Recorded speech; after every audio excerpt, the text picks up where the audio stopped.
આવતું વર્ષ સારું જાય તેવું મારું પૂર્ણ અનુમાન છે। આ વર્ષે મા મહિનામાં વરસાદ થવાથી પણ વરસ સારું જશે।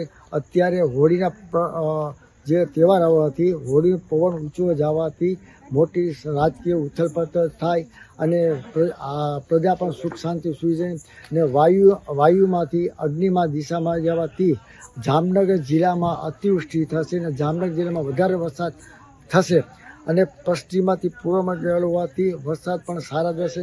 આ વર્ષે અતિ ભારે ગરમી પડશે। તારીખ 11/5 થી 20/5માં કૃતિકા નક્ષત્રમાં વરસાદ થવાથી પવન સાથે વરસાદ થશે। તારીખ 30/5 રોહિણી નક્ષત્રમાં વરસાદ ગાજવીજ સાથે સૌરાષ્ટ્રની અંદર પણ વરસાદ થશે। આ વર્ષે ચંદ્રગ્રહણ 2 અને સૂર્યગ્રહણ 2 આવવાથી આ વર્ષે મોંઘવારી વધશે અને ખેડૂત માટે વરસ સારું થશે ને ભયંકર મંદી આવશે। આપણા દેશનો કોઈ પણ મહાન વ્યક્તિ ઓફ થાય અને રાજા પ્રજા કોઈ પણ સુખ શાંતિ સુઈ શકશે નહીં અને યુદ્ધના પણ ભણકારા વાગે એવું મારું પૂર્ણ આ મને 32 વર્ષથી આવી રીતે અનુમાન કરું છું।